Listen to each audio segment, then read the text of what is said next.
Hi friends, welcome back to our channel. Friends, ఈరోజు video చాలా అంటే చాలా ఇంట్రెస్టింగ్ ఉండిపోతుంది.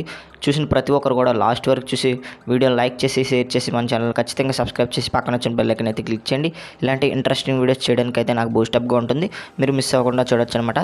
ప్రో కబడ్డీ సీజన్ 11 కోసం మన తెలుగు టైటన్స్ అయితే మెయిన్ రైడర్గా ఎవరిని టార్గెట్ చేయాలి ఆక్షన్లో అనేది మనం ఇవాళ వీడియోలో తెలుసుకుందాం. ప్రధానంగా ముగ్గురు ప్లేయర్స్ అయితే కనిపిస్తున్నారు గైస్ నా దృష్టిలో. మరి వాళ్ళ ముగ్గురులో ఎవరొక్కరిని తెలుగు టైటన్స్ అయితే టార్గెట్ చేయాలి, టార్గెట్ చేసి కొనుగోలు చేయాలి. అప్పుడు బాగుంటుంది తెలుగు టైటన్స్ మెయిన్ రైడింగ్ అనేది. ప్రస్తుతం ఇప్పుడు తెలుగు టైటన్స్ చూసుకున్నట్లయితే యువ ఆటగాళ్ళతో మంచి జోరుగా ఉంది. యువ ఆటగాళ్ళలో ఎక్కువగా రైడర్స్ అయితే కనిపిస్తున్నారు. అండ్ వాళ్ళకి జోడీగా మనకైతే ఒక మెయిన్ రైడర్ కావాలి. కాబట్టి ఈ సీజన్లో మనకి ఎలాంటి ప్లేయర్స్ ఉన్నారనేది ఇప్పుడు తెలుసుకుందాం. ముందుగా చూసుకున్నట్లయితే సచిన్ తన్వర్ అయితే ఈ సీజన్ ఆక్షన్లోకి అయితే వచ్చాడు. లాస్ట్ సీజన్లో పైరేట్స్లో చాలా మంచి పర్ఫార్మెన్స్ ఇచ్చాడు.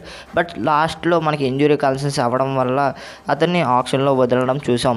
అండ్ ఈ సీజన్ ఆక్షన్లో అతనైతే బడ్జెట్కి ఎక్కువగా వెళ్ళే అవకాశాలు అయితే కనిపిస్తున్నాయి, 1,50,00,000 లోపు. అండ్ ఈ ప్లేయర్ కనుక 1,50,00,000 లోపు టైటన్స్కి దొరికితే ఖచ్చితంగా తీసుకునే అవకాశాలు అయితే కనిపిస్తున్నాయి. అండ్ ఇంకొక ప్లేయర్ చూసుకున్నట్టయితే భరత్ హూడాని కూడా తెలుగు టైటన్స్ టార్గెట్ చేస్తుందా అంటే కొంచెం తక్కువగానే ఛాన్సెస్ అయితే ఉన్నాయి. ఎందుకంటే ఇంజురీ కాన్సెస్ ఉండడం వల్ల లాస్ట్ టైం అయితే పెద్దగా పర్ఫార్మెన్స్ చేయలేదు. అండ్ ఈ సీజన్లో ఆక్షన్లోకి వచ్చాడు కాబట్టి చాలా టీమ్స్ అయితే టార్గెట్ చేసే అవకాశాలు ఉన్నాయి. బట్ ఎక్కువ బడ్జెట్కి వెళ్ళే అవకాశాలు అయితే లేవు. ఏ టీం కూడా రిస్క్ తీసుకునే అవకాశాలు అయితే లేవు. మరి చూడాలి తెలుగు టైటన్స్ తీసుకుంటుందా లేదా అనేది. నా ఒపీనియన్ ప్రకారం తీసుకోకుండా ఉంటేనే చాలా అంటే చాలా బెటర్. ఎందుకంటే ఇంజురీ కల్సెస్ ఉన్నాయి కాబట్టి పెద్దగా పర్ఫార్మెన్స్ ఇచ్చే అవకాశాలు అయితే లేవు. అందుకే భరత్ హూడా మీద పెద్దగా బడ్జెట్ పెట్టకుండా వెళ్ళకుండా ఉంటే చాలా అంటే చాలా బెటర్ అనేది నా ఒపీనియన్. అండ్ తర్వాత ప్లేయర్ మన హై ఫ్లయర్ పవన్ షరావత్ మీద మన తెలుగు టైటన్స్ వెళ్ళదు అని చాలామంది అనుకుంటున్నారు. ఎందుకంటే బడ్జెట్ ఎక్కువైపోతుందని. బట్ ఇక్కడ ఏంటంటే వెళ్ళే ఛాన్సెస్ కూడా ఉన్నాయి భయ్య. ఎందుకంటే తక్కువ బడ్జెట్కి వెళ్తే కనుక ఖచ్చితంగా టైటన్స్ అయితే ఎఫ్బిఎం ద్వారా రిటైన్ అయితే చేసుకుంటుంది పవన్ షరావత్ని. బట్ ఇక్కడ ఏంటంటే తక్కువ బడ్జెట్కి వెళ్ళడానికి చాలామందికి అయితే డౌట్స్ వస్తున్నాయి. అండ్ లాస్ట్ ఇయర్ పర్ఫార్మెన్స్ చూసుకున్నట్లయితే పర్లేదు, యావరేజ్గా పర్ఫార్మెన్స్ ఇచ్చాడు. ఎందుకంటే మనీకి అయితే న్యాయం చేయలేకపోయినా కూడా పర్లేదు, తన ఆట అయితే తను ఆడుకున్నాడు. అండ్ ఈ సీజన్లో అంత బడ్జెట్కి వెళ్ళే అవకాశాలు అయితే లేవు. 2 కోట్లకు పైగా వెళ్ళే అవకాశాలు లేవు. ఎందుకంటే ఏ టీం కూడా రిస్క్ అయితే చేయదు. అండ్ మెయిన్ రైడర్ కావాల్సిన టీమ్స్ అయితే ఖచ్చితంగా టార్గెట్ చేస్తాయి.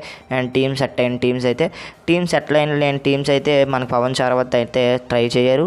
అండ్ అలాంటి టీమ్స్ కనుక బిట్ చేస్తే మన తెలుగు టైటన్స్లోకి మరొకసారి పవన్ షరావత్ని అయితే తీసుకోవచ్చు. అండ్ తక్కువ బడ్జెట్కి వస్తే కనుక మరి చూడాలి. పవన్ షరావత్ తక్కువ బడ్జెట్కి వచ్చే క్యాండిడేట్ అయితే కాదు. మరి చూడాలి తక్కువ బడ్జెట్కి వస్తే తీసుకుంటారా లేదా అనేది అభియాన్ ద్వారా.